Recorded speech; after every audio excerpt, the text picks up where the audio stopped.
We here at the Gaming Saloon always support any and all that are involved in the creation and distribution of any show we feature. I encourage any of those watching to support the official release. Thank you and enjoy the show. Good evening, ladies and gentlemen. Welcome to the Gaming Saloon Rift Tracks for November 2nd, 2013, with your host, Spacebaker2448. And Rapid Epsilon that forgets to unmute the other shit. Okay, try this again. Here we go. I'm fighting with Google. Don't mind me. Yeah. And apparently YouTube. And it's about 12 seconds off from what I saw. Apparently not. I looked at the YouTube video just now, and yeah, it's on par. So. Well, that takes one thing out of the equation we don't have to worry about anymore. And you know the stupid icon deal that you said you couldn't see my icon? Yeah. Yeah, it's showing it in the video, so we're fine. Oh. Yeah. I can't see it for me. Apparently, now whoever is talking gets grayed out in that bottom right box, and the other one is just sitting there. So, like, while I'm talking right now, my box down there is grayed out, and my icon's on the screen. Yeah. Except that's all the time for me. Yeah. Alrighty then, folks. Another week of Rift Tracks means another week of Wizard. So, just to quickly recap what we did, what happened last week. Section 0. Fun stuff with them. And more Flame Dragon. Yep. That pretty much summed it up. Yep. And for this week, we're covering episodes 12 and 13. The Wagashi of Hope and the Heir to the Dream. I about said Heir to the Throne. No, Heir to the Dream. But before we get into that, we might as well talk Gaim. Because that's something we're going to do regularly since we're both watching the show. Yeah. Which will completely confuse the living hell out of Glock if he ever joins again. Yeah, because we're going to be talking about Gaim and its fruit, and he's going to be like, what? Fruit? What? Fruit dropping from where? What? Blocks and fruit and some chick with a red eye and breakdancing? What crazy nutjob show are you watching? And he will try his darndest to break us from the whole what you were saying, waiting until about episode 10 before we try to bring it on. Oh yeah. Yeah. Yeah, it's between the two of us. We have said that we are waiting till Gaim is 10 episodes in before we even attempt to bring this thing on the show. But we're more than happy to talk about it. We're just not going to have it as official Rift Tracks until then. It's more going to be filler. Yep. And supplement to pieces, log entries about each episode. Yep. Which episode 4 is still up, is on the website right now. If you want to have that with you as a little, I don't know, supplemental material as we talk about episode 4. Which that's up to 16 views. I can't believe that they stopped that on a cliffhanger like that, though. I know. Well, technically, they didn't really stop it on a cliffhanger.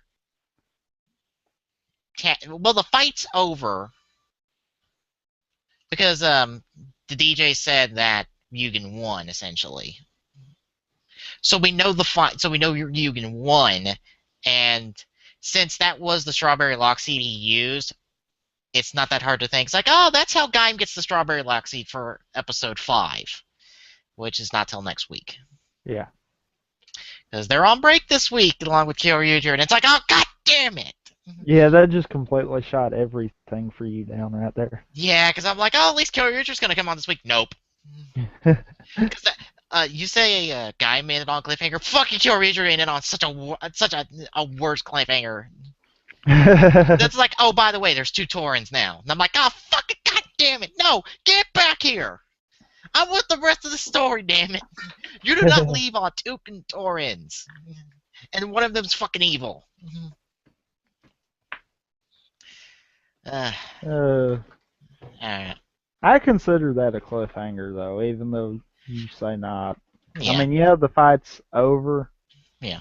But we got that cliffhanger with Kota, so it's Yeah. like Kota's like, wait, He's like, what the hell? like, where the fuck did he get another rider? Wait, where the fuck did the other drive come from? Which is my question too, but I'm and, sure the answer's obvious. and you gotta love the fact that you know Sid's knowing what's going on, but he's not letting on like he knows what's going on. Yeah. I think the thing with Sid is he's pretty much using these kids as a test bed. He's like testing all these products on them. It's like, oh, here's these two prototype bikes. I'm I not gonna don't tell you know. that. I don't know if it's so much that as if he might know a little bit more about the backstory for it. He probably does. Like maybe he had a hand in something that happened the last time. Yeah. Because it's one of those that he acts like he don't want to give this stuff out, yet he But still turns around and does it. yeah. He knows what's going to come from it. Yeah, he knows he's gonna be in a shit bit of trouble for giving Michi a belt, but he's like, well, I'm just gonna leave that here. I'm sure you're gonna be a nice kid and then give it back to me eventually. Have fun. I am sure. I'm sure. Even if he told his brother, that he's like, "Oh, I gave your brother a belt," he'd be like, "Huh? Well, he was gonna get one eventually."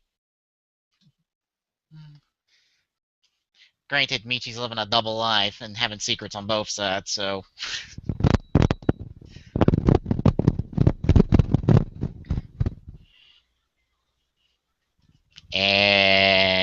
and your mic's rustling a bit.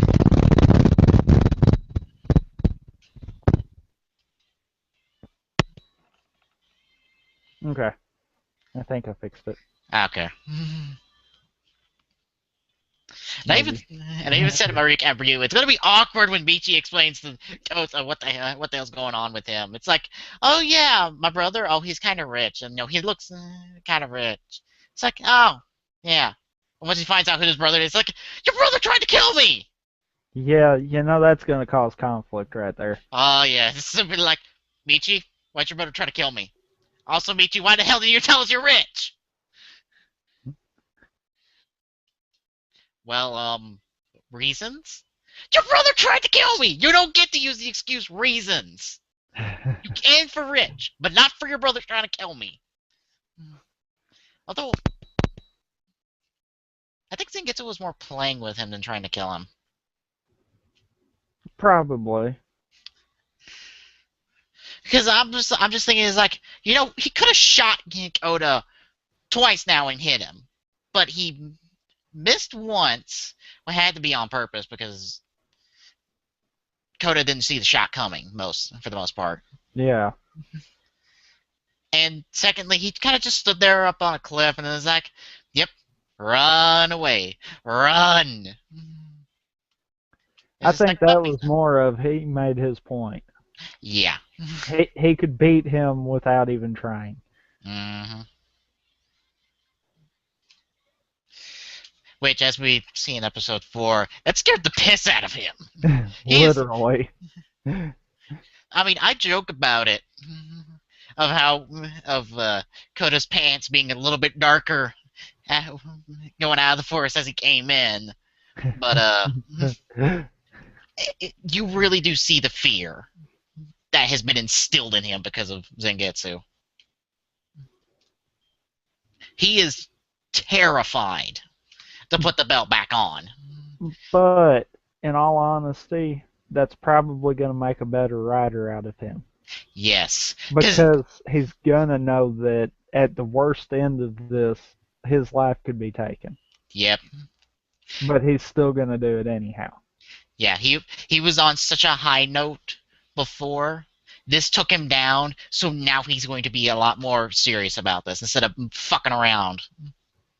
And trying to use the belt for nonsense. Yes, because episode 2 showed him using the belt for just stupid reasons. Episode 3 showed that even when he's fighting the Invis, he's fucking around. He got serious in episode 2 when the Invis was twice his size. Yeah. But when the Invis is half his size, he's like, oh, eh, eh, eh. He's just gonna poke him. He's fucking with them. He's messing with them. He ain't taking this seriously. No. Even though one of those things could kill somebody if they got out of control. Easily. Yes. But now we're going to get a Coda who's a lot more level-headed. And also a pretty quick team up between two riders in episode 5, just to talk about the preview. Because we're going to get Ryugen and Gaim teaming up, and also the debut of Strawberry Arms, which will make the six different arms that we are getting in our 5th straight arm set debut. Yeah.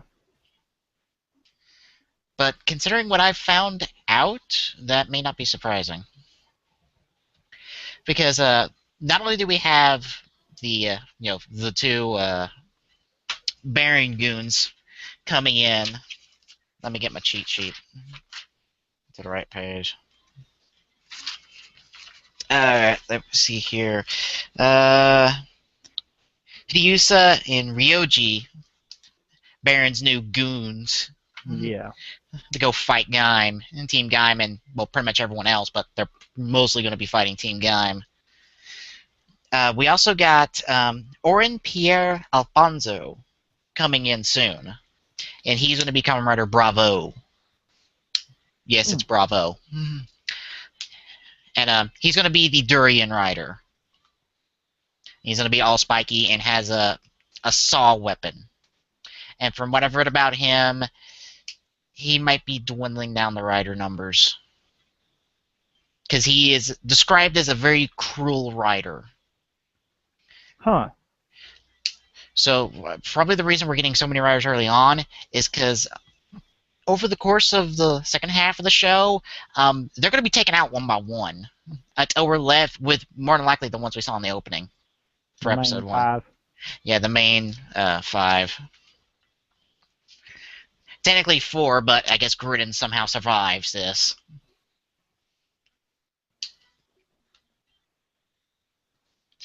But yeah, looks to be how things are gonna play out.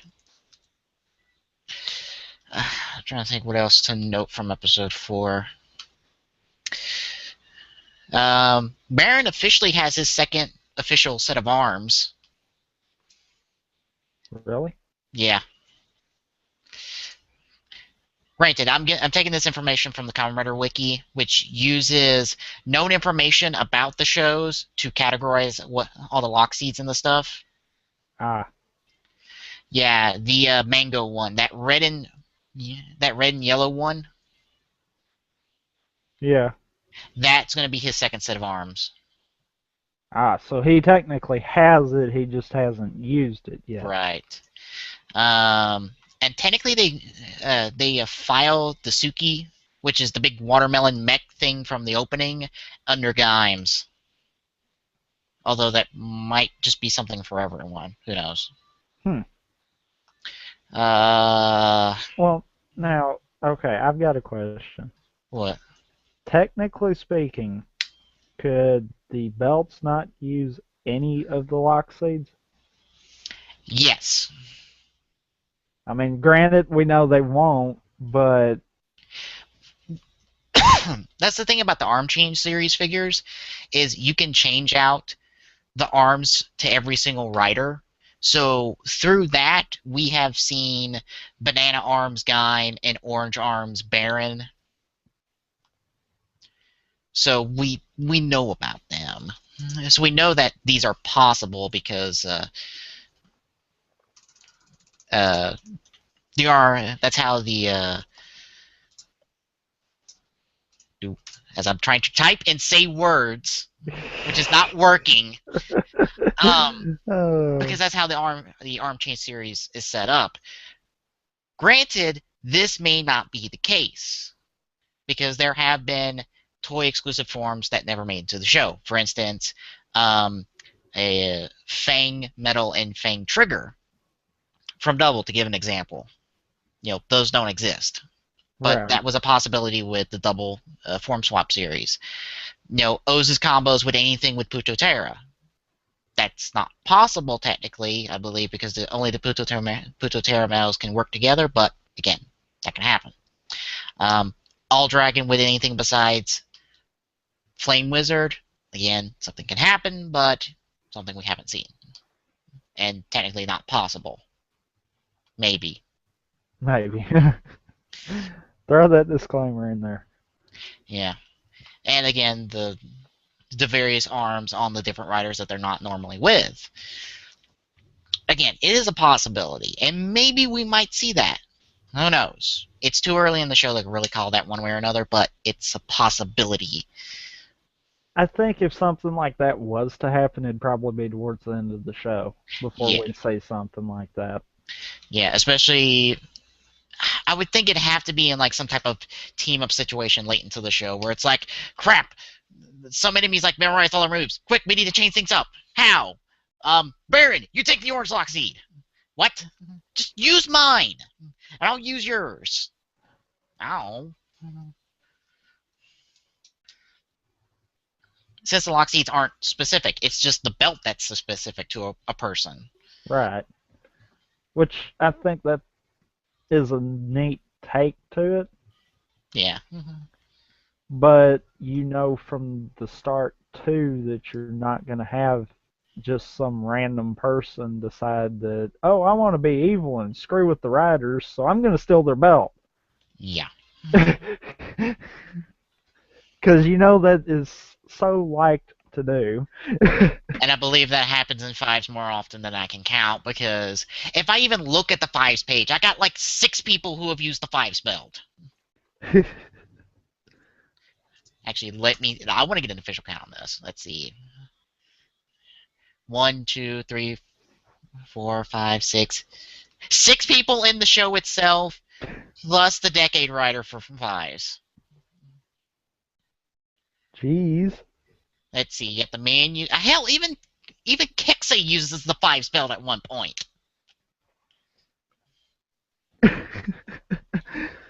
Oh God.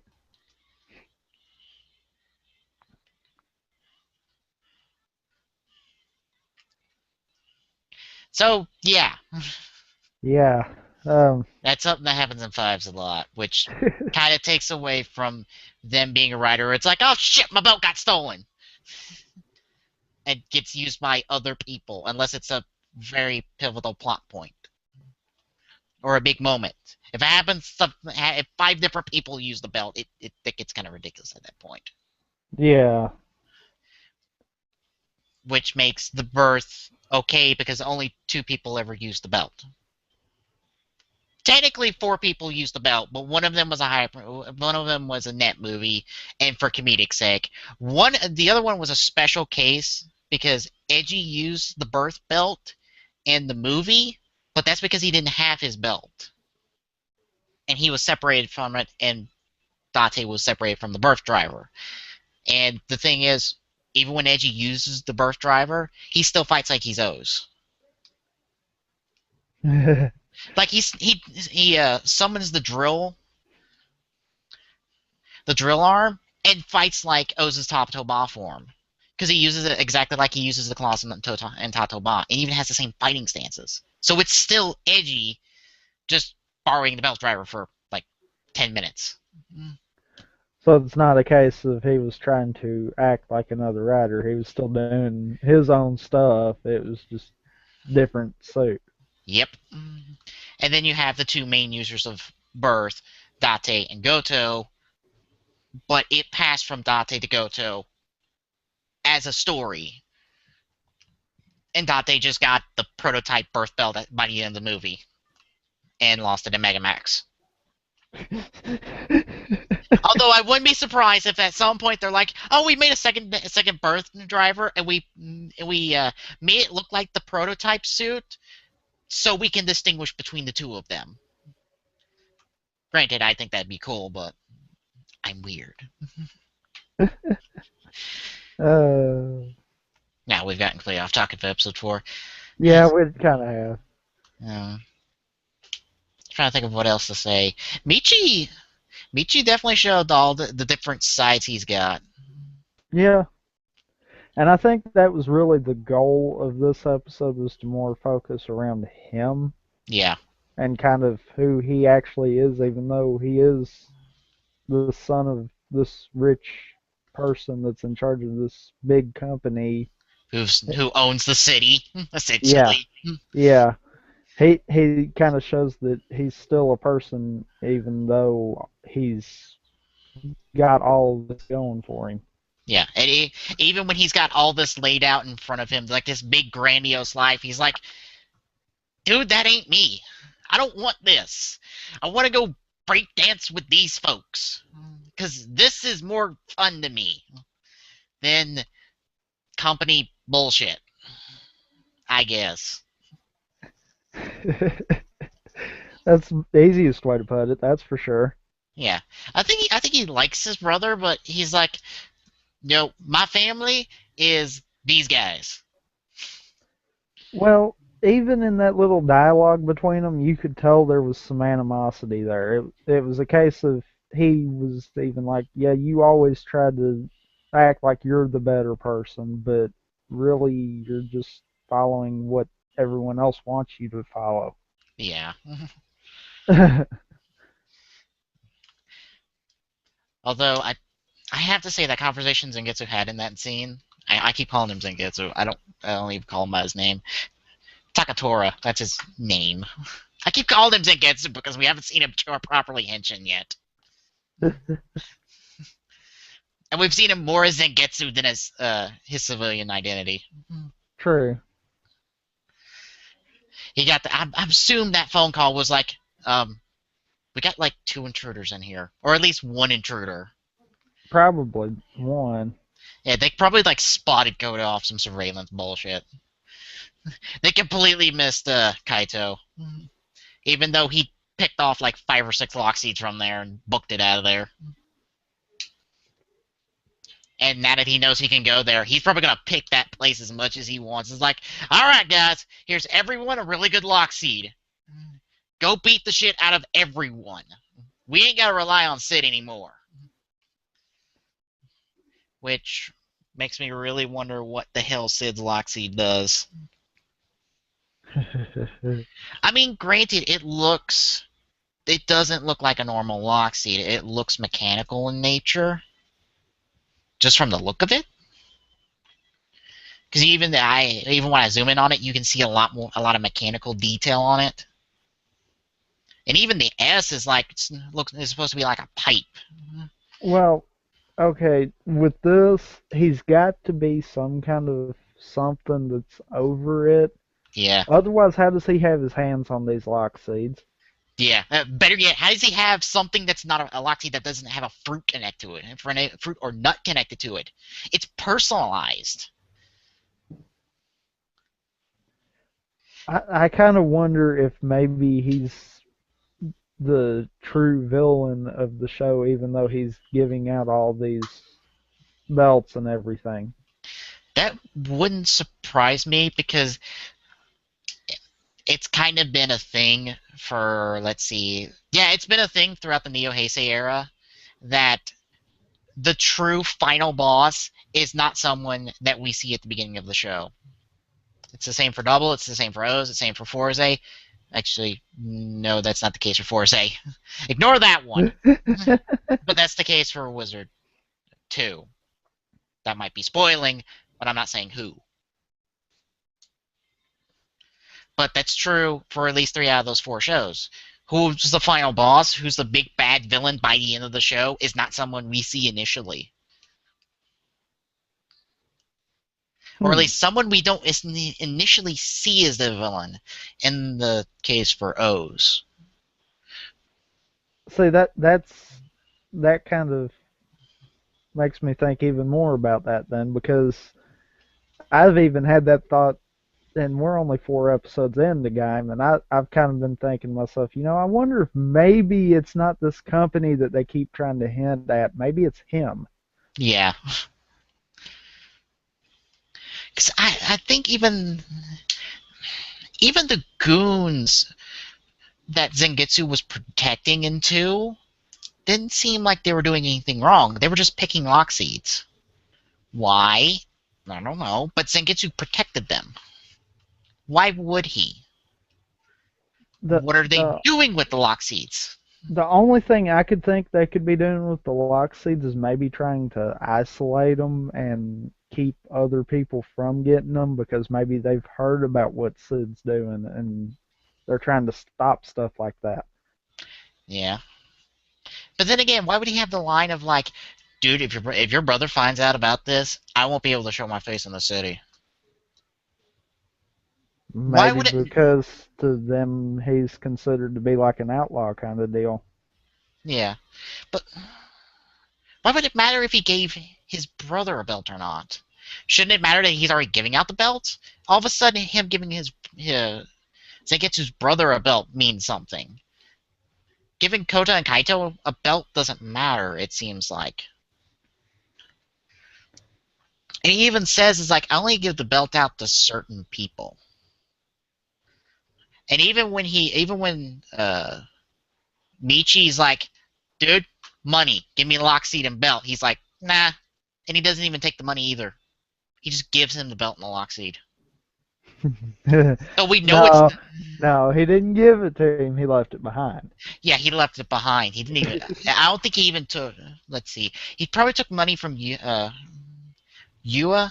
for the belt, and he probably took Kaito's money for the belt, but he didn't for Yugen. Probably just to keep it on.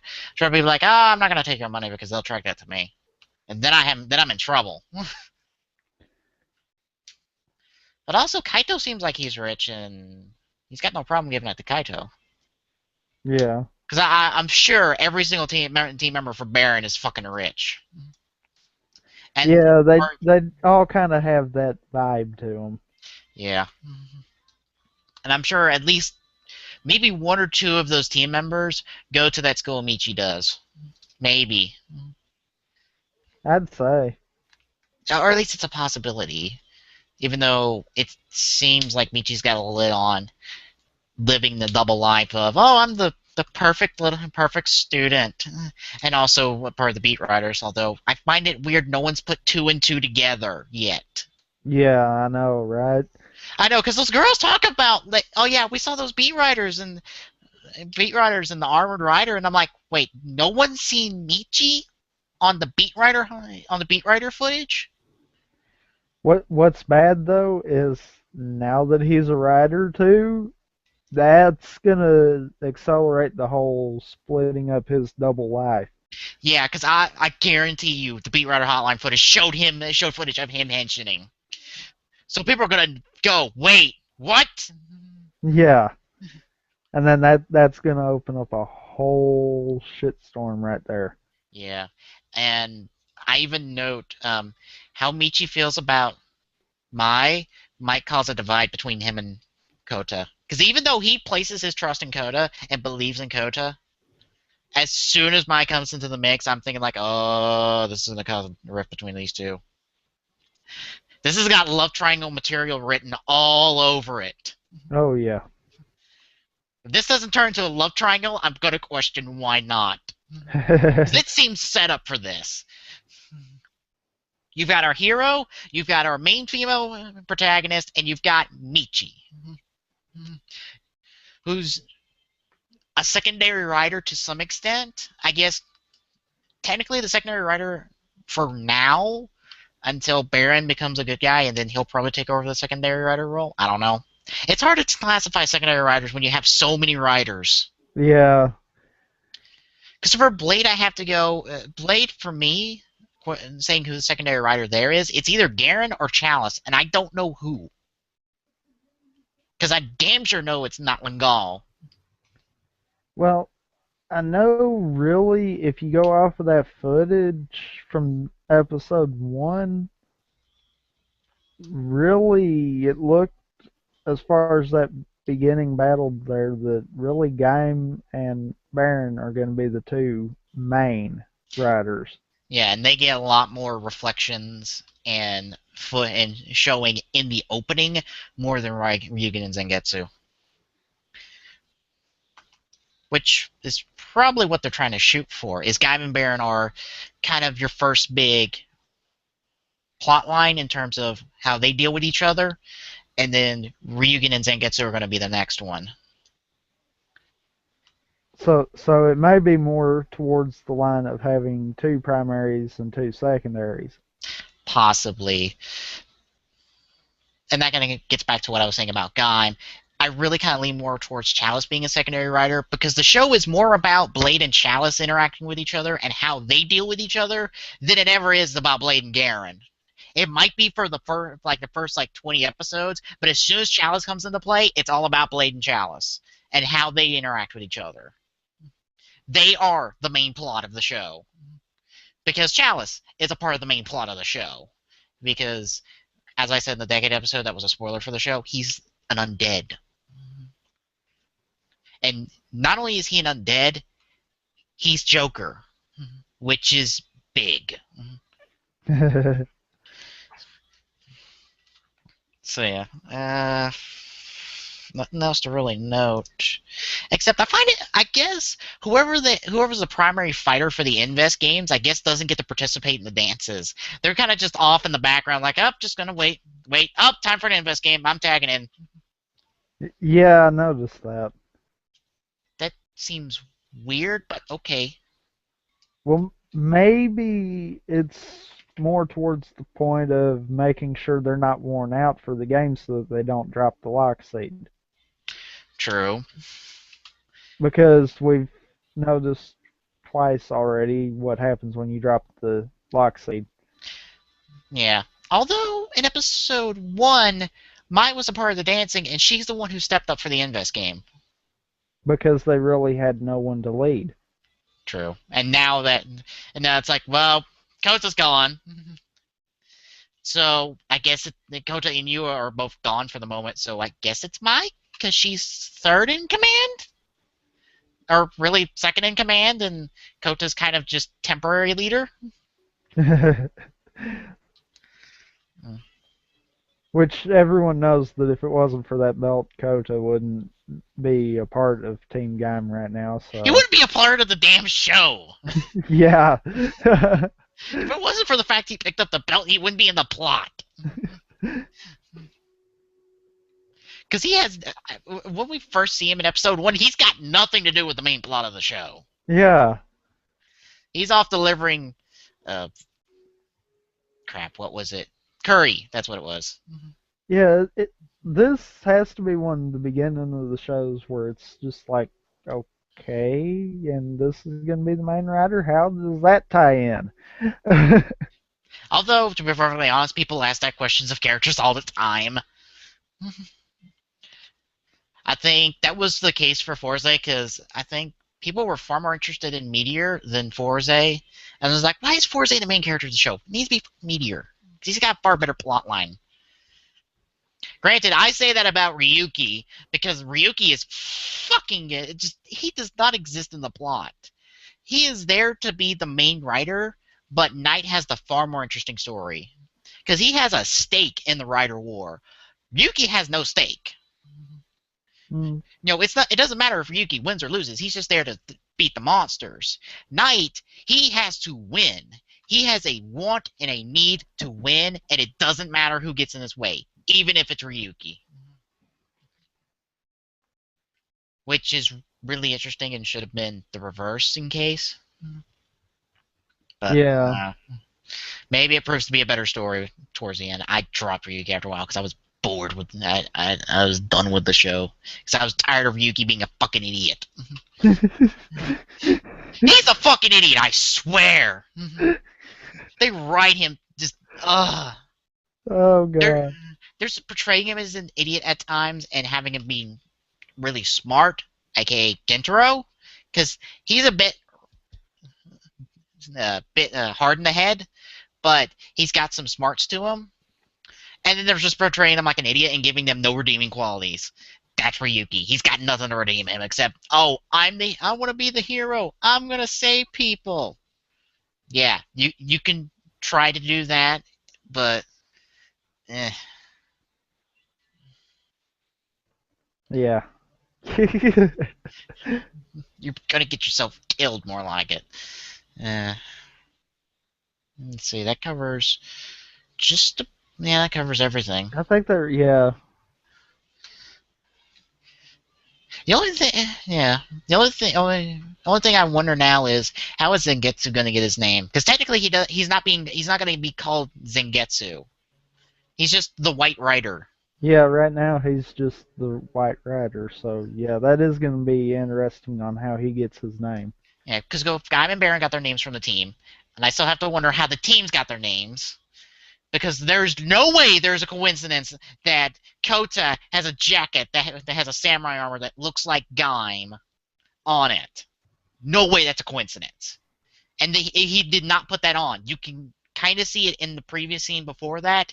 It's there when he gets it, and we know that's been in the closet because he said it's been in the closet. Huh. Yeah, do you notice that about 3? I didn't pay that much attention to that part. Yeah, in episode 3, Kota's got a jacket. On the back, there's an old samurai armor that looks like Gaim. Huh. Colors and everything. It's even got mainly it's got the crest, but it's also got a bit of the orange in there. So that makes me wonder, okay, where the hell did Team Gaim and Team Baron get their names? Because there's no way that this doesn't somehow come full circle. Yeah. And we know Ryugen gets named by the DJ. I'm just calling him DJ at this point. I'm not even gonna call him by the rest of his name. He's just the DJ. uh, but yeah, you're right there on Zangetsu. And, I've got a thought on that one.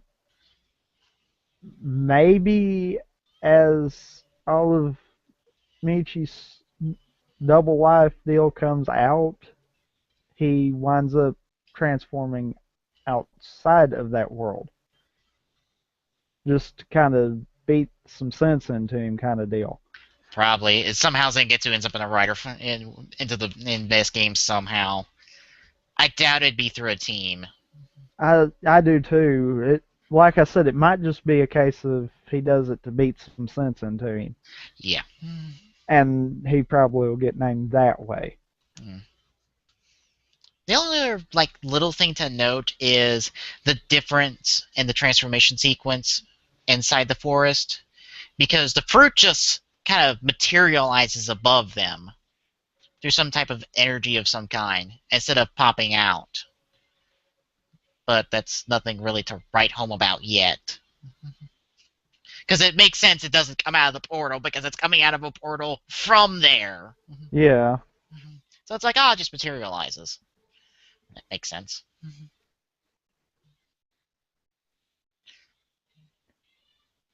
Nothing else to know.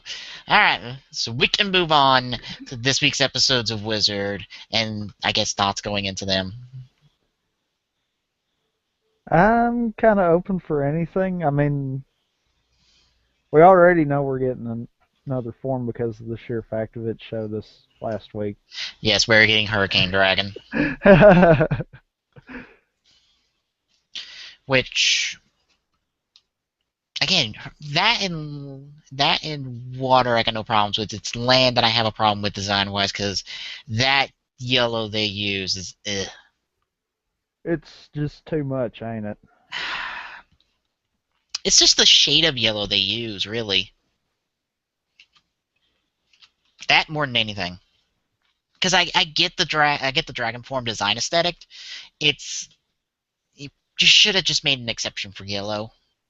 Or for land, because Yeah, but then it'd break the format for it.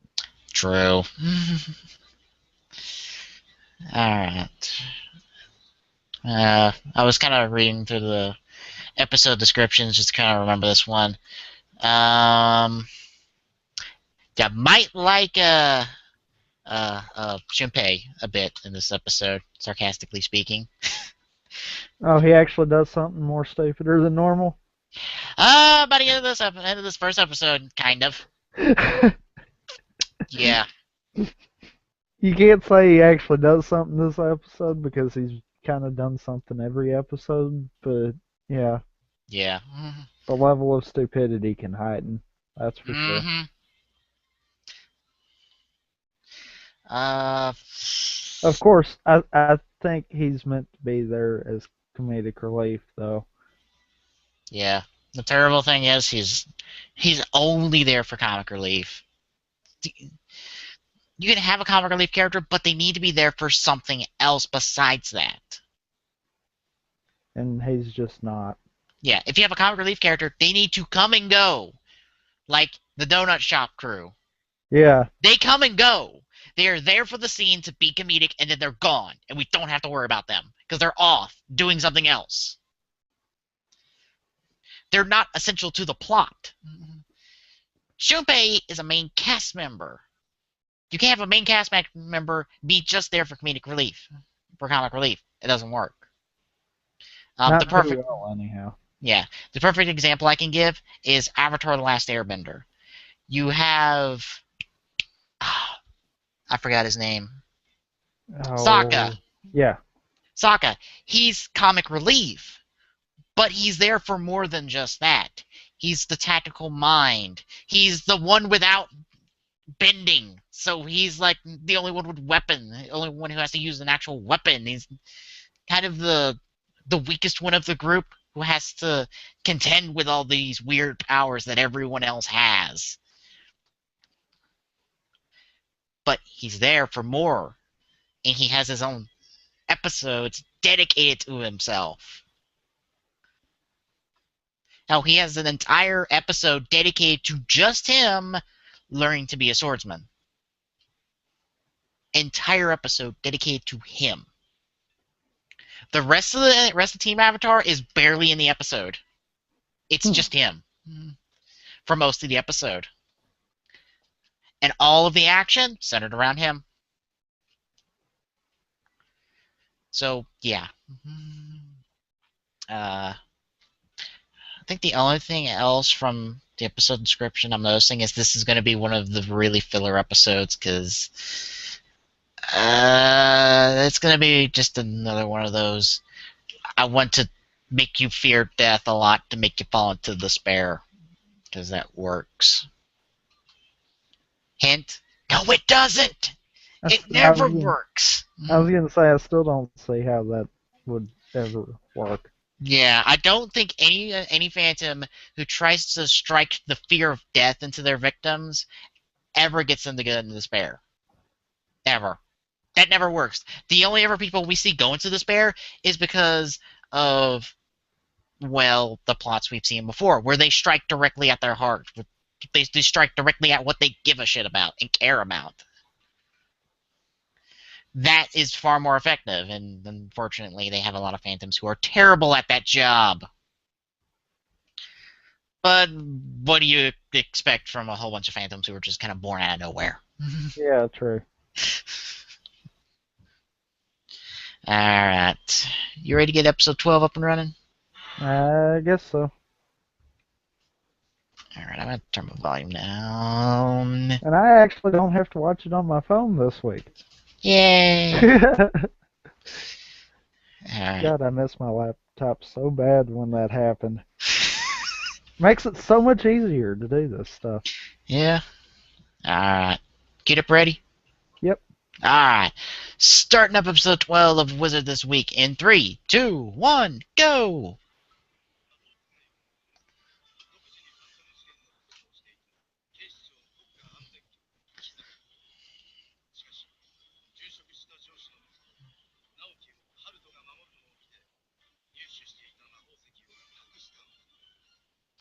Which is the Hurricane Dragon Stone. Yep. See?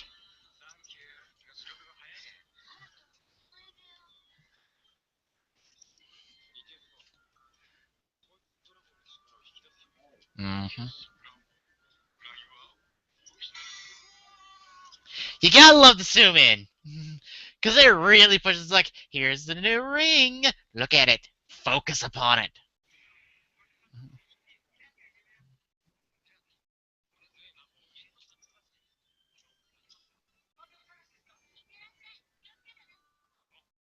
Oh, so he's going to look for phantoms, so that means he won't find one. Yeah. Especially since he has Shunpei tag along. Yeah.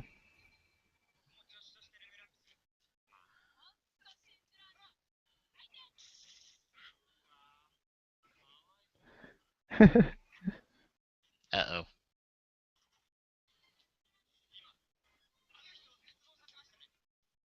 Uh-oh.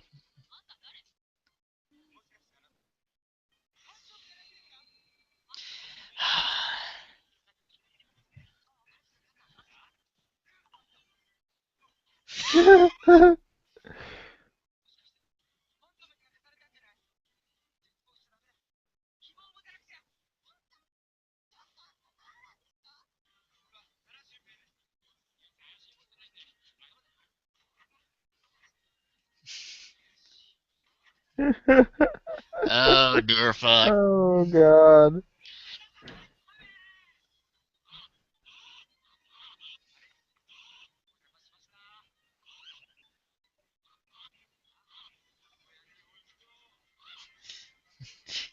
Get over here, Shunpei. We're gonna go eat food.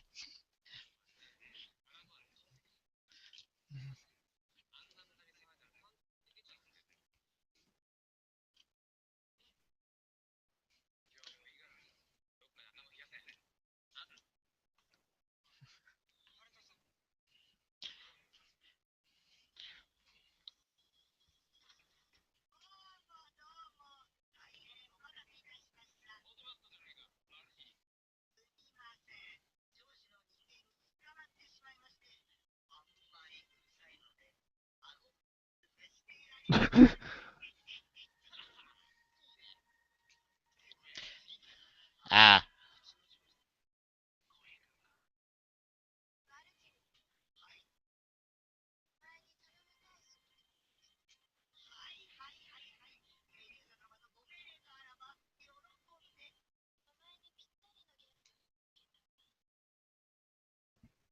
So, the blunt part? The blunt approach?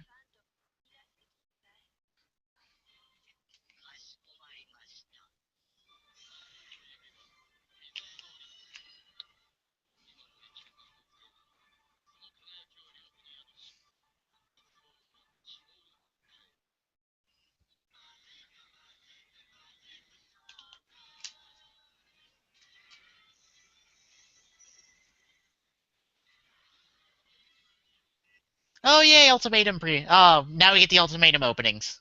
Yep. And yes, folks, this is all footage from Ultimatum in the opening.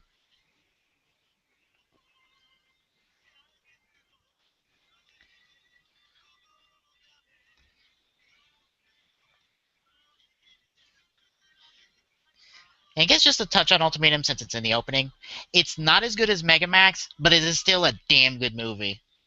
It's so much better than the than 2010 and Movie War Core Hmm. because it's a complete movie. It doesn't have half a good part, half a bad part, which is what 2010 and Movie War Core were.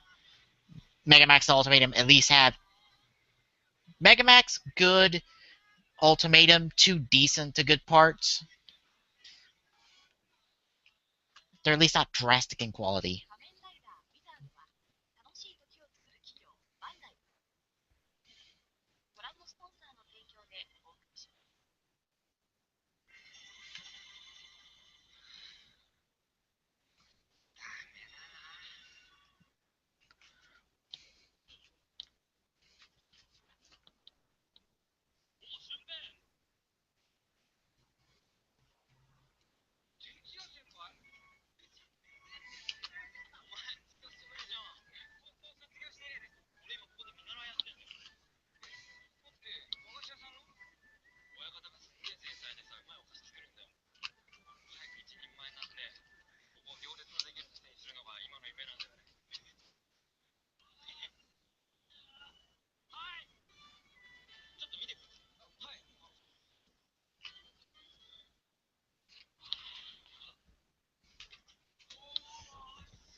That's some really colorful candy.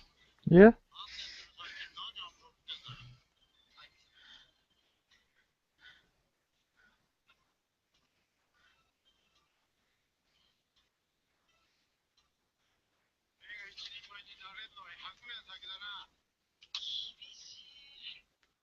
No, he just is a bit rough around the edges. There are so many bosses who actually just say that, or so many mentors who just say that.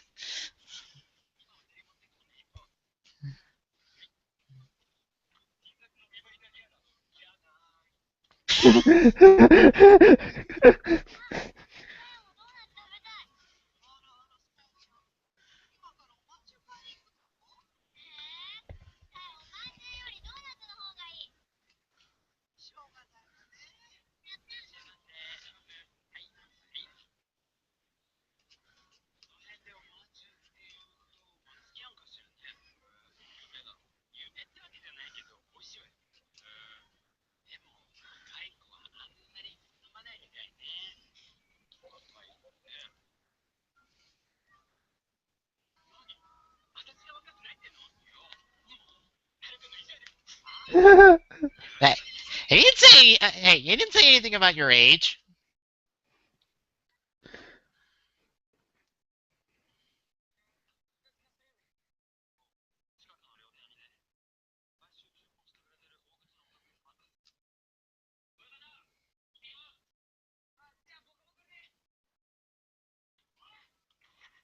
Uh-oh. Shinpei, what you do now? Oh, Wow.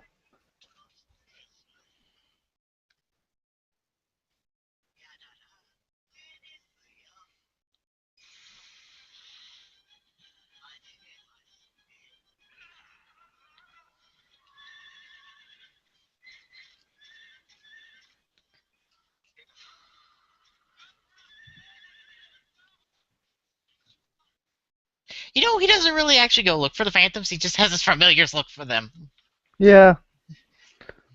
and he's just another set of eyes out there.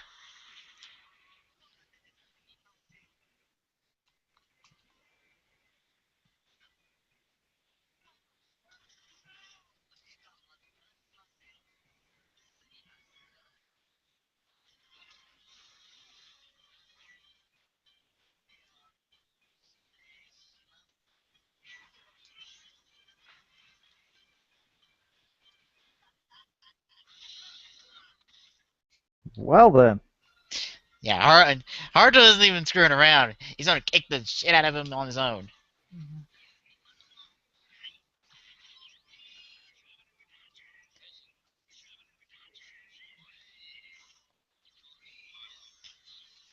I did. I guess he was. Oh, I guess he knew he was at enough distance, so he didn't hit the guy with his seal,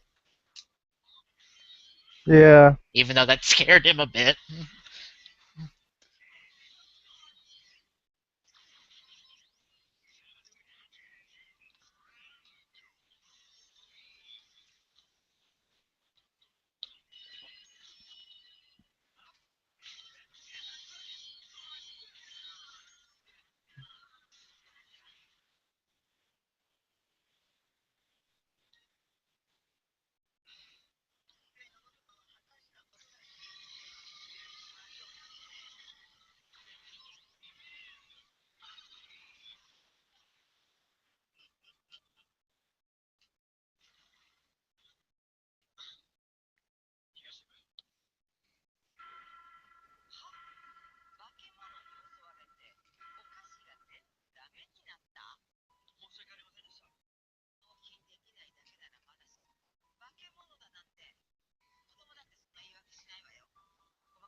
Well, at least the old man tried to make amends.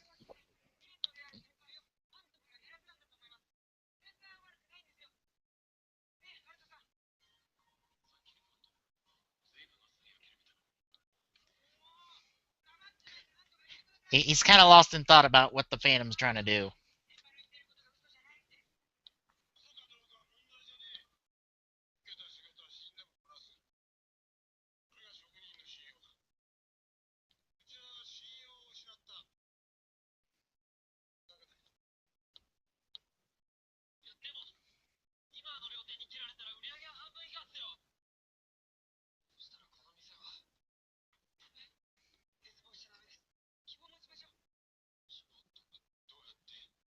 Um.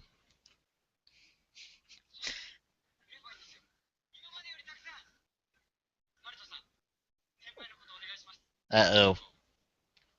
Oh boy. This isn't gonna end well. No, it is not. Oh dear.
Wow. Uh-oh.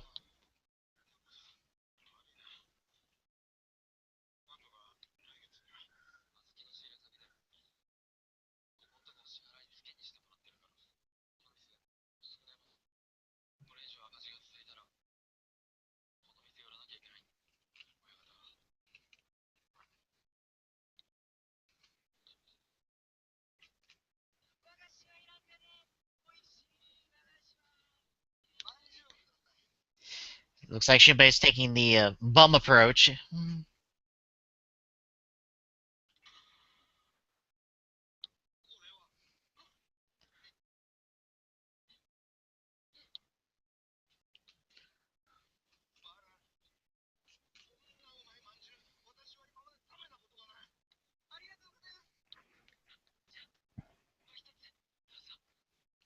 Shinpei, you might want to actually get some money from him.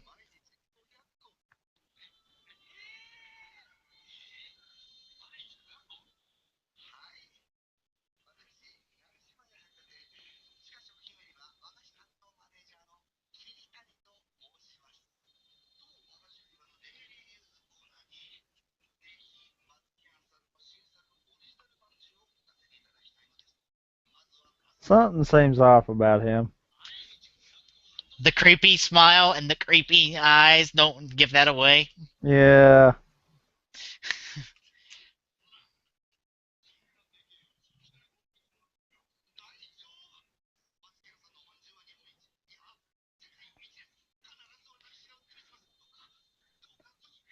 Wait, are we supposed to be the ones to say that, not you?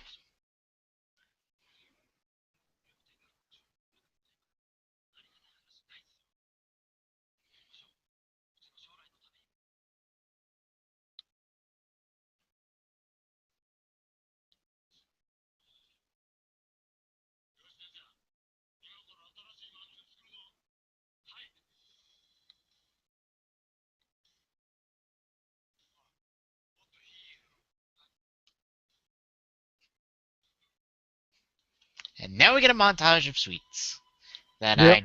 I have no clue what are. Yeah, you're not alone there.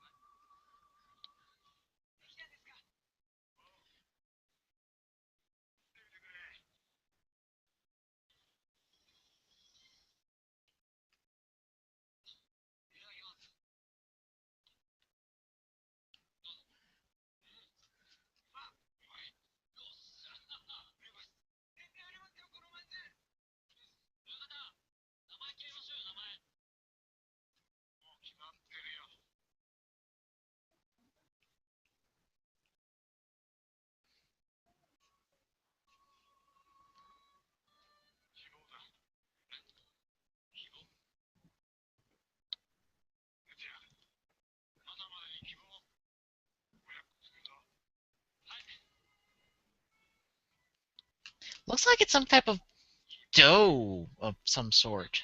Yeah. Except, of course, still don't know what the hell it's made out of.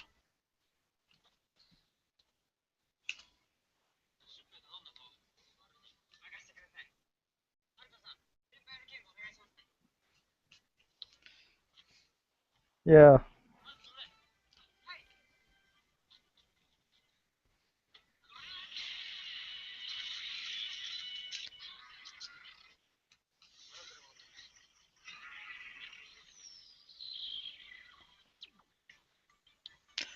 Oh, Haruto's thinking ahead. Yeah. I think he figured it out.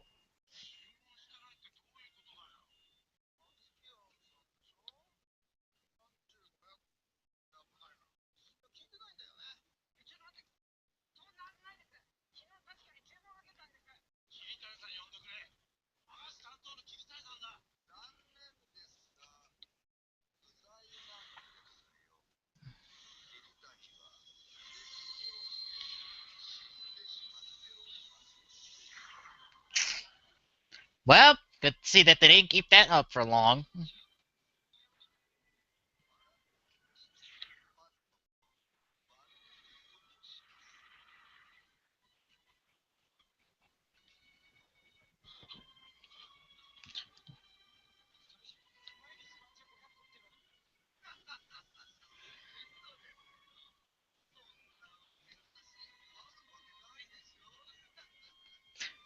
Well, it kind of does, just for people who get it in the lottery. Yeah.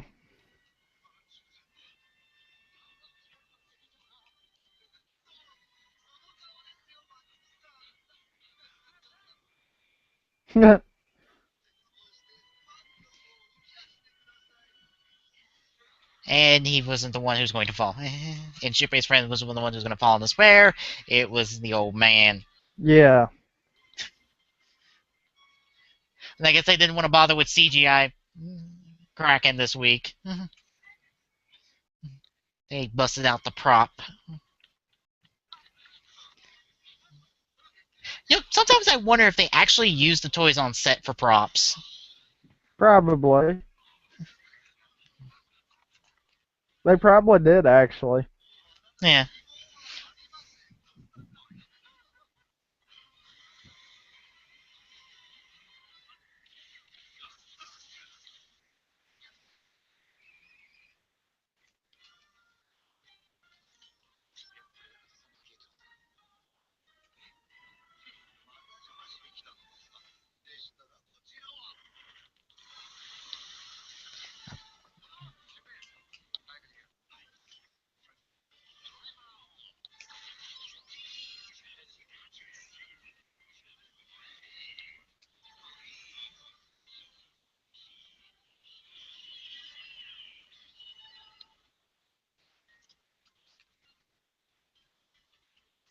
Yep, time to take them out quick.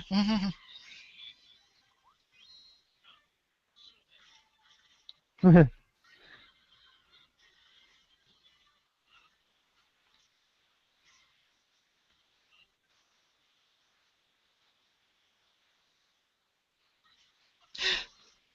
love how some of them weren't even making contact. Yeah.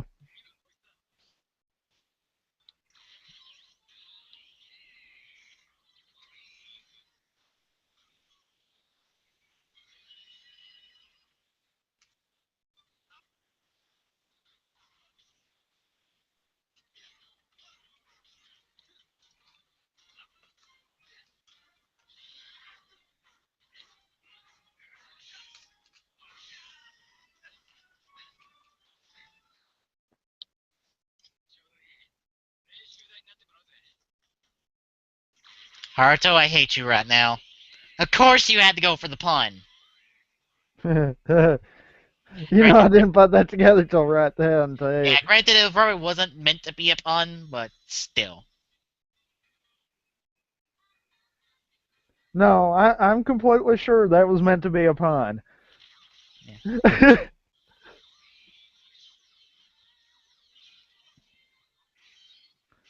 You gotta love the fact that he can use copy on his sword gun, even. Yeah, that really gives something unique to the dragon forms. Shinpei, you are. No. Keep him out of trouble.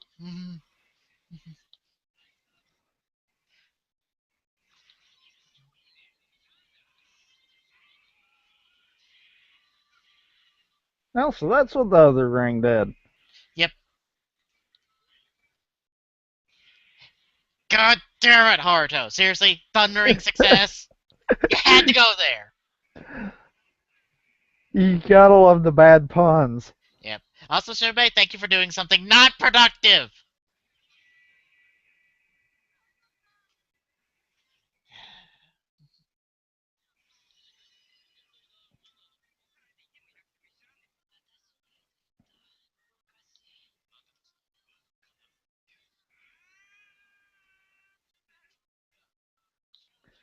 Boy, Shinpei just decides to be an idiot this arc, doesn't he?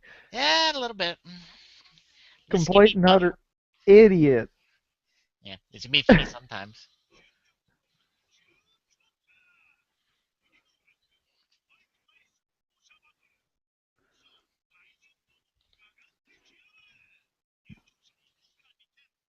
Oh, by the way, yes, that is a big fight scene by the end of the film. Yes, it is bikes versus the armored truck. And yes, it does seem a bit weird, but it works. Like I said, Ultimatum, it's less than Mega Max in my opinion, but it is still a damn good movie. Huh. It'll probably be something we watch by the end of the show. Wait, no, because then I have to explain all of Forza. Yeah. Damn it! Yeah. The two best team up movies in terms of Rider, well, Heisei Rider, we can't watch because we haven't watched the full season of either, well, Double or not Double O's and Forza. Yeah, we've only touched on both of them. Yeah. Yeah. And that's been a while, so yeah. Anyway, thoughts so far on this week's episodes? Besides Shinpei's an idiot. Yes. uh, I can't say one of the better ones, but yeah, I agree with you about the whole. It feels more like a filler. Yeah, the biggest note is Hurricane Dragon so far. Yeah. And we haven't even seen what else it can do. Because Hmm. there's a certain thing about special, and you'll probably pick up on it if you think about it with the preview.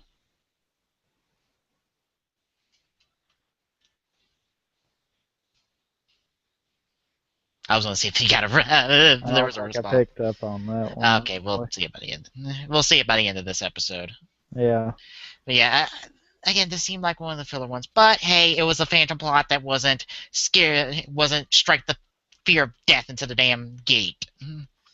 Yeah, I mean, at least the beginning part of it, there was a reason. Yeah, it's like, okay, make them go bankrupt. Which will crush the guy's hopes of running a business, which should make him fall into despair, which sounds like a decent plot idea there. Yeah, and also give them false hope as well. So yeah, again, one of the better Phantom plots, which we're not going to see for too much longer, I would say. But ready to pick up on episode 13? I guess so. Alrighty then, hopping into episode 13 of Wizard, heading off the two-parter this week in 3, 2, 1, go.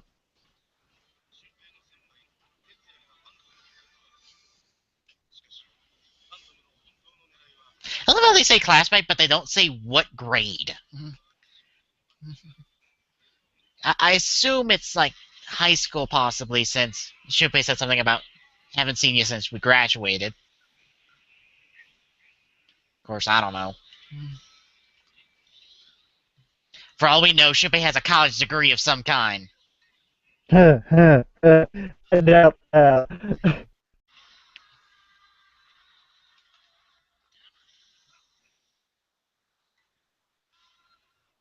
That was a neat trick. Yeah,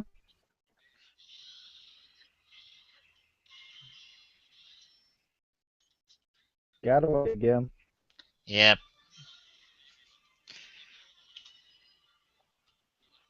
Well, that was quickly taken care of. Hell, that wasn't that long of a cold opening. Yeah. Like, boom, it's like, oh, I'm just gonna drop him. Bye. And we're into the opening, and yet another ultimatum opening.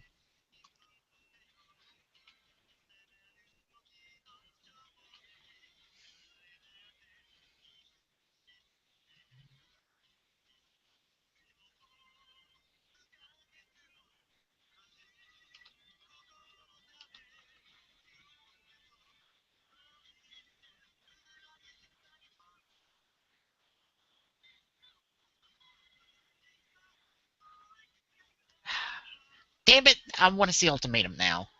All these openings are making me go, I want to watch Ultimatum again, because god damn it, there's some great stuff in there. Also doesn't help that it's a team up of all the Neo Heisei riders up until that point. Except for Date. He's not in there. But Goto is, so I'm okay. Plus, it makes sense since in Mega Max Date loses the birth proto driver. Or proto birth driver. Ah.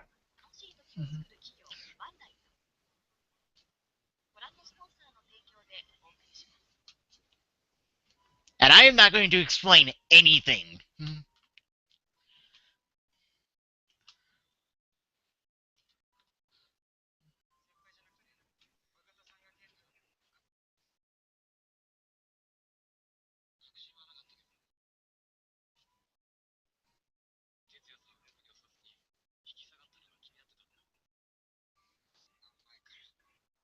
Yeah.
Oh, he seems pretty upbeat about selling his shop. It's like, well, gotta sell the shop. Up, time to get to work.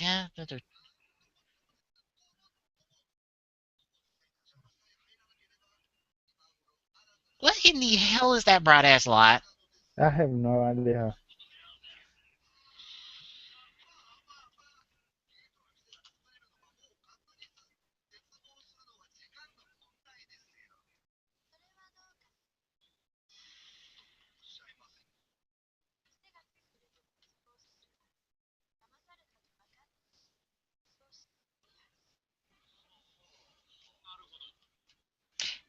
Phoenix, this is why Medusa runs the show.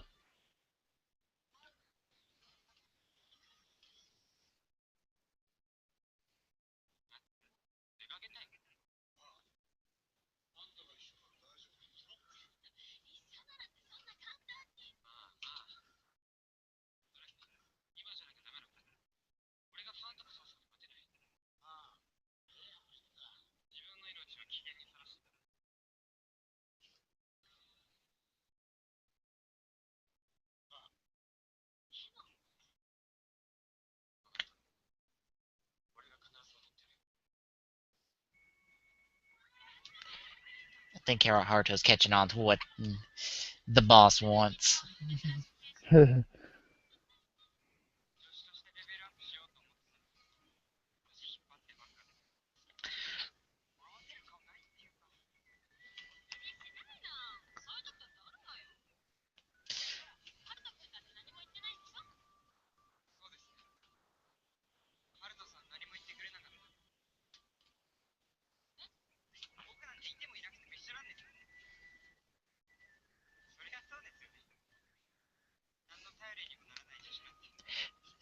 Junpei, all you need to do is get the gate away from the Phantom.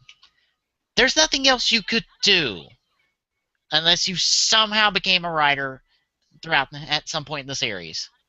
Which can't physically happen. Because you don't have your Phantom anymore. Yeah.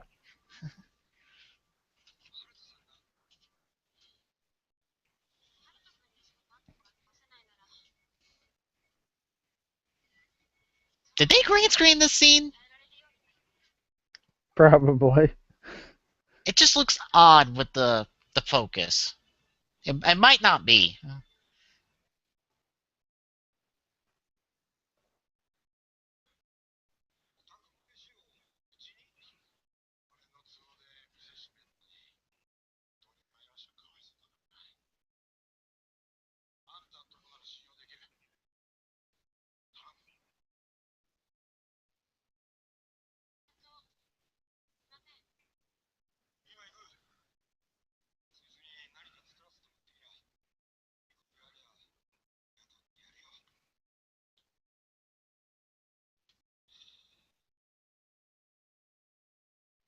And now we see why he's not so beat up about the shop closing.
Oh,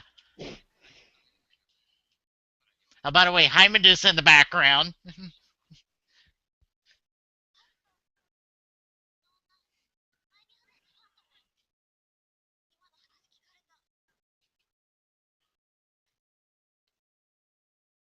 Um, she kind of already knows.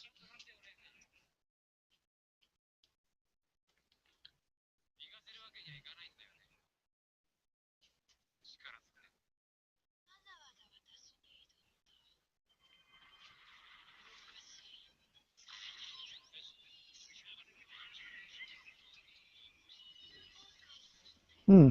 One of the few times he doesn't transform to flame first. Yeah.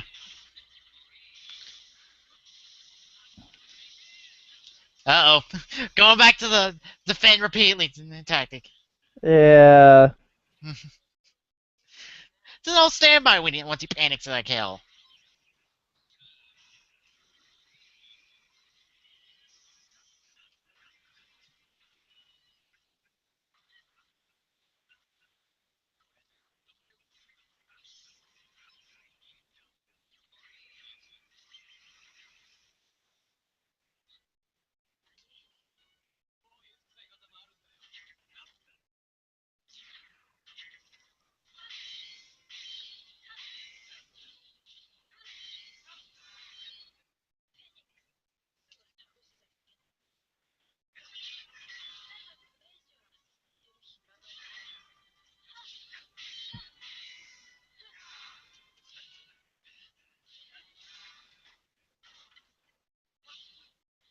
like going to the handheld camera this week. Yeah, I noticed Like, that. it's about the fourth shot with that.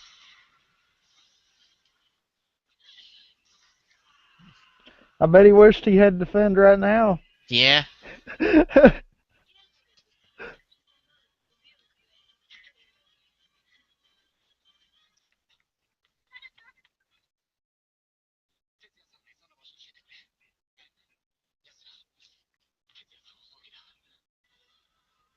He'd be back at the shop where I told him to go, which you were there for.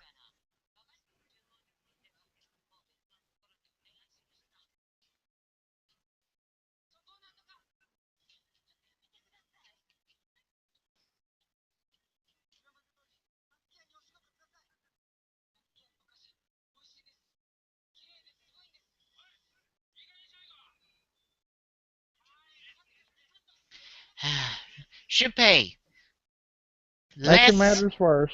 yeah, less blunt, less.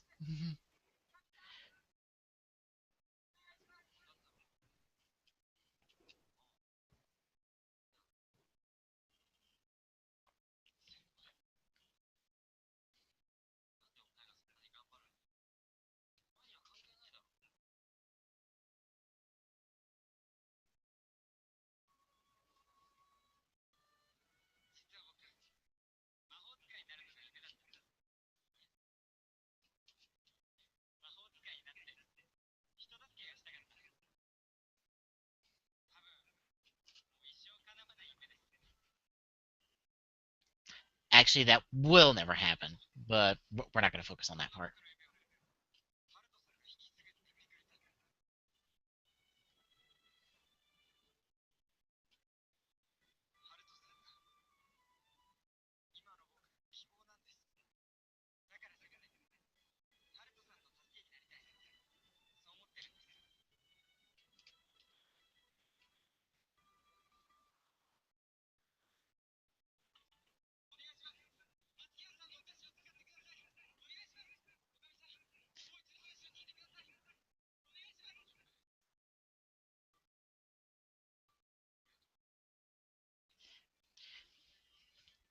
Thanks. But stop beating down the woman's door. You're going to get us both arrested at this rate.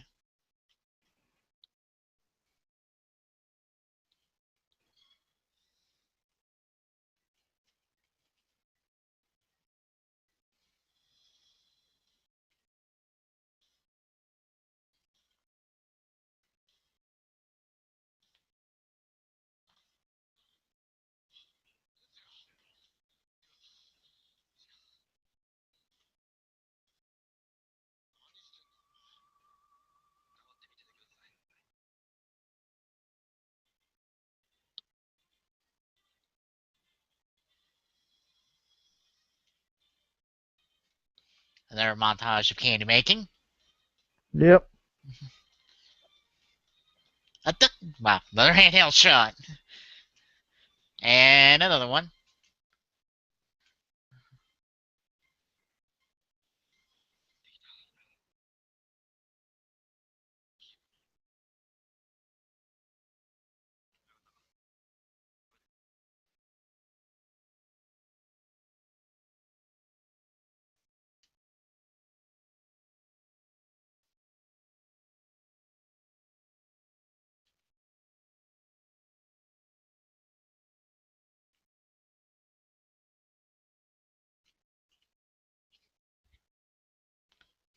The tension builds with every bite.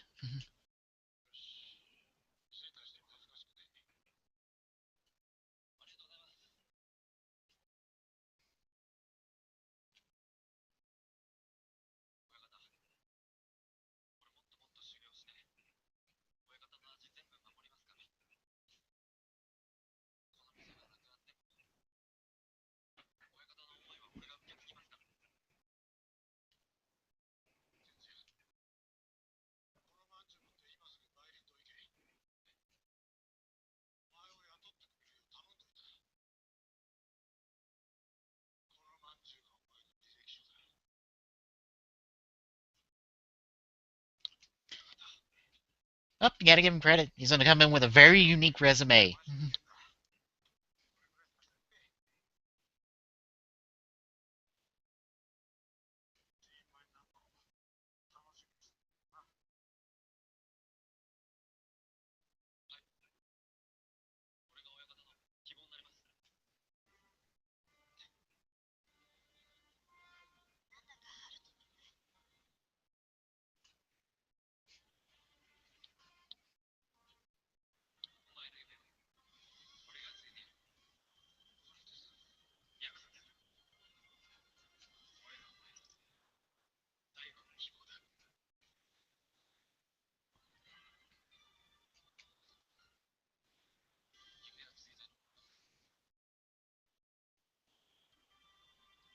Not quite. More just carrying a dream, but okay.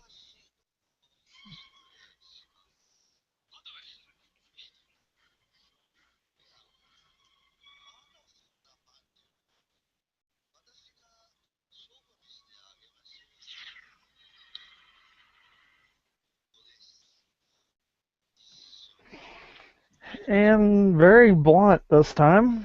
Yeah. It's just like, oh, I'm just gonna destroy your candy and kill your apprentice.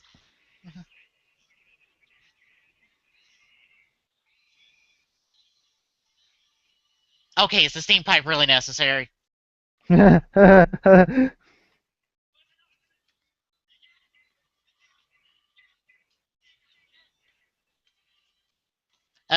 might want to go with him, but okay.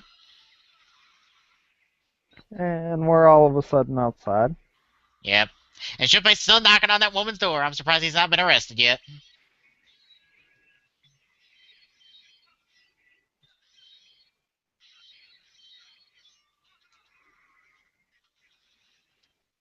Now that I've been rewatching this show, the Wizard Sword Gun toy is probably the just about the right size when it unfolds because the sword mass shifts in between shots. Yeah.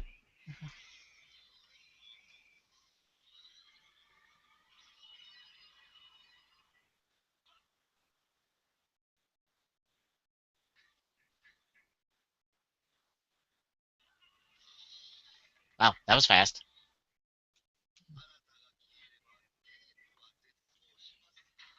Good thing they're all plastic wrap.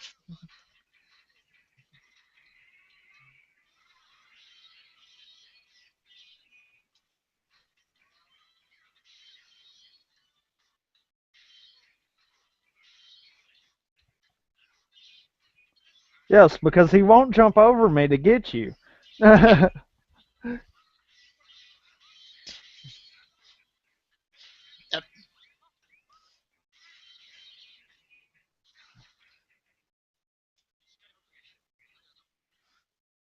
Uh, although I'm the one who took it from you last time, but the,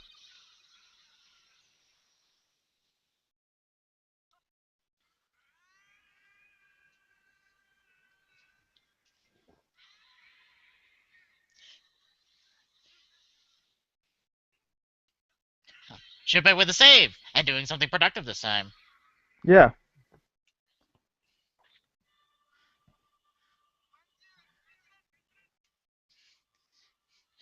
Like I said again, thanks God it's plastic wrap.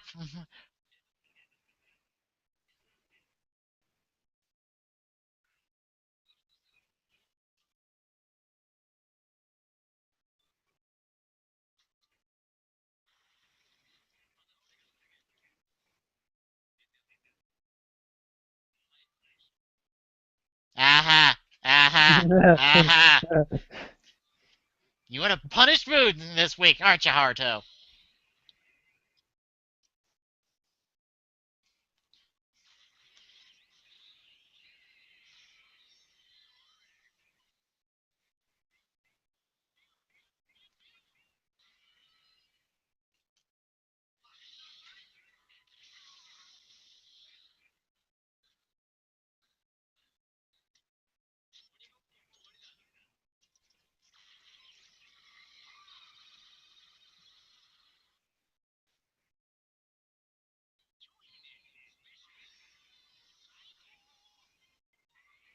And now we truly get to see the power of special.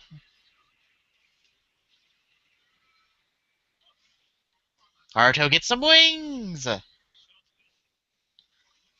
And now an air battle. Yep, a fantastically looking CGI air battle.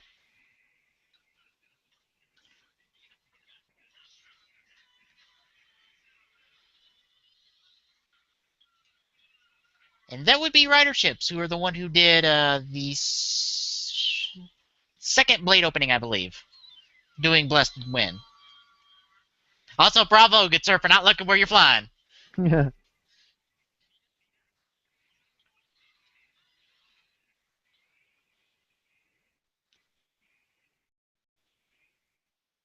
That's gonna hurt.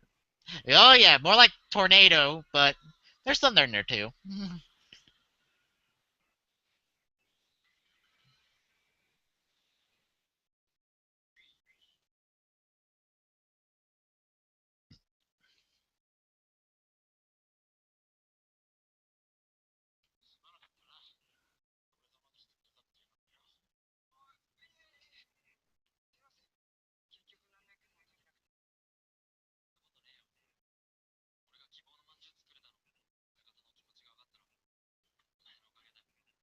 Yes, so you helped out this week, Shinpei, for part of it. You helped when it counted. So that means something, I guess.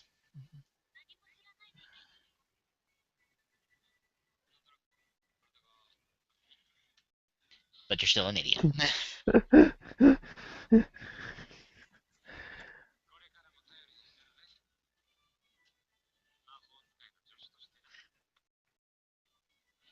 Don't faint on us now, Shinpei.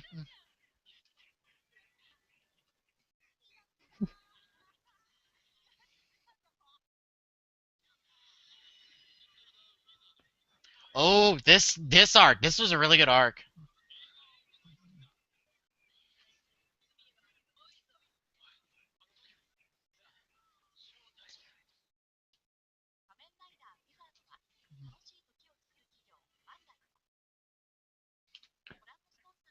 But correct me if I'm wrong.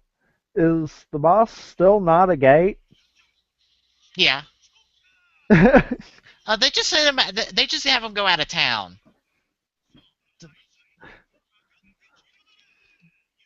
Have you not noticed that by now? Yeah, but it's like there's so much more you could do with that.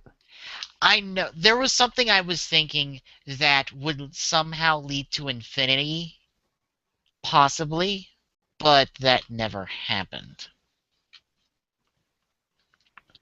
It is though. It's just like there's so much more you could do with that. Yeah, I know the gate's kind of going off somewhere. Again, I had a theory of like, okay, here was how infinity was going to happen, if you want me to say it. Go for it. Okay, I figured that yeah, that the Phantoms would somehow track down where all the gates who haven't had their Phantoms destroyed are, gather them all together, and try to do a mass despair. And while this is happening, and while some of them might despair, possibly the ones we don't like, or the ones that weren't that keynote, that would cause Haruto to go into despair. And thus, when he comes back out, regains his resolve, this infinity is born. Hmm. That actually sounds like that would make perfect sense right there. Yeah, or another one, but that's getting into spoiler territory for later on. But still, how Infinity comes about is all. It's still good how Infinity comes about, especially with. Granted, this is having to read into what Infinity is, but if you read into it, it makes a little bit of sense. But yeah. I figured that might have been a plot later. It's just like, oh, the Phantoms are just going to go after all the gates, gather them all together, just do a mass despair of some type, like we saw in the first episode. Yeah. and thus try to force Haruto into despair. Because he wouldn't be able to save everyone. And he's like, they're all I I don't know what to do.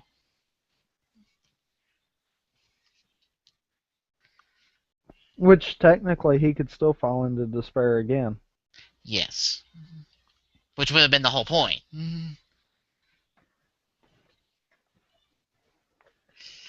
But Yeah, maybe they didn't do that because of his dragon forms.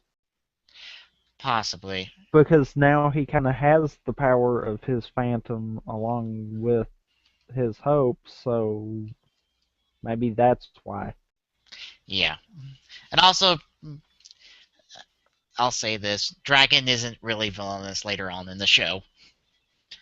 Actually, I don't think he really speaks except for the Infinity Arc after Flame Dragon's debut.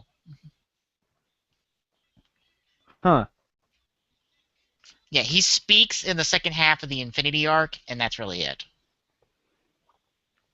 So really, we won't hear nothing from Dragon for quite some time. Yep. He'll just kind of be that silent voice in the back of Haruto's mind there. Yeah, that we'll never hear. So, speculation aside, thoughts on these 2 episodes?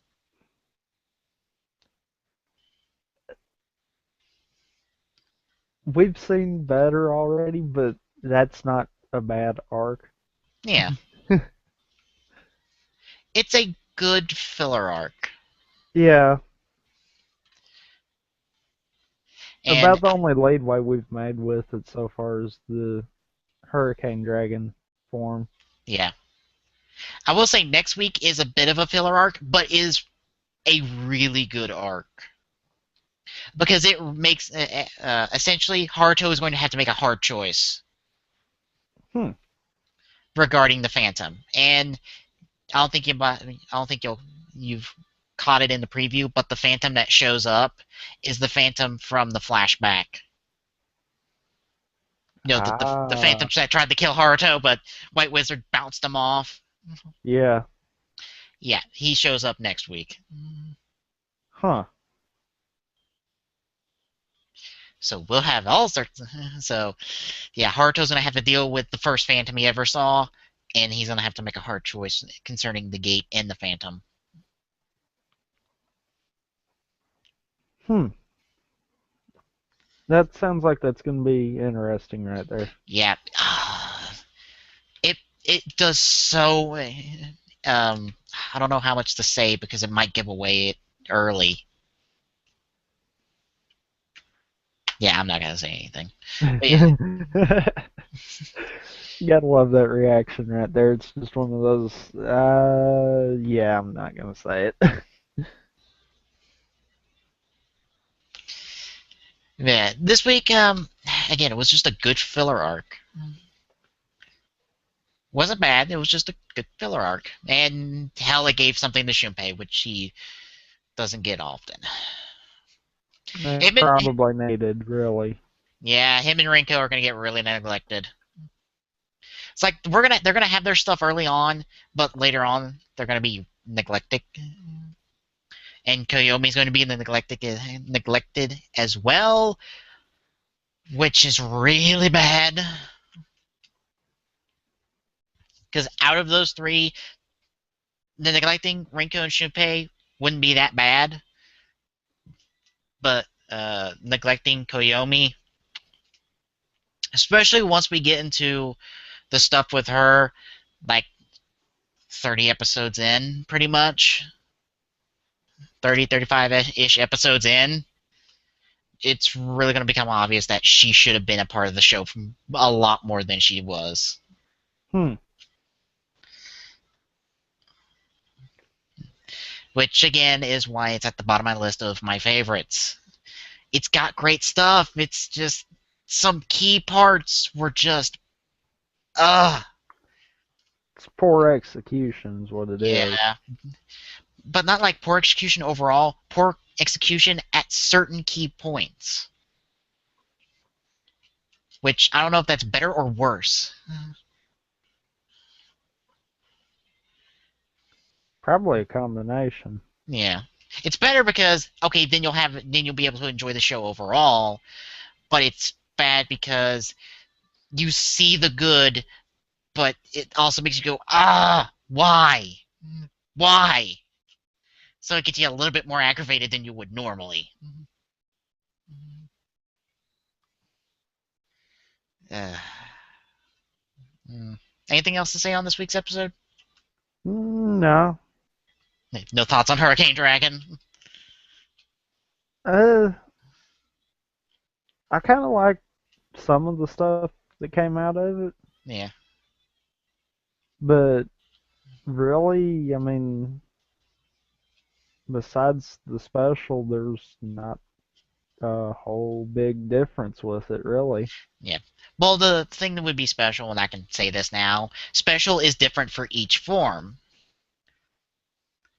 No, special summons head for fire, for flame, and the wings for hurricane, and you might be able to figure out from there if you've seen All Dragon which part goes where.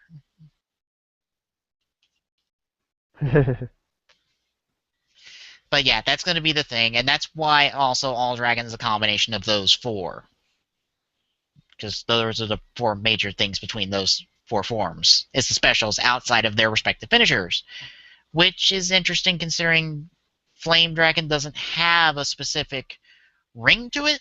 Unlike the other three, it only uses special, but that's its finisher. Hmm. Which again probably speaks to Haruto's main element being fire more than anything. Right. He doesn't need an extra ring to accomplish a finisher with Flame Dragon. All he needs is special.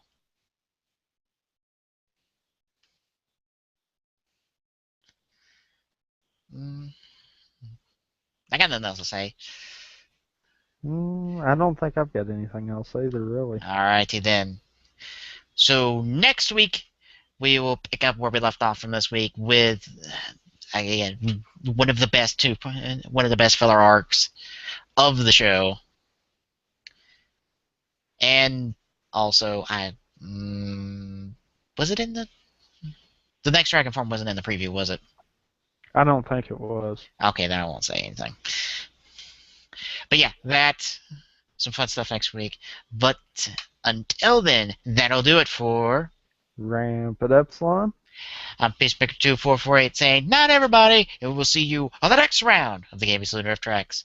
Peace out.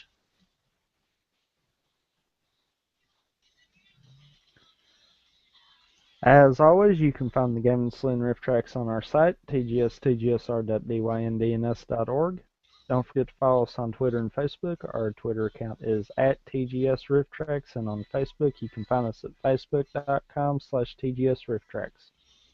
Don't forget we're listed on YouTube. You can find us at youtube.com/user/TGS Riff Tracks.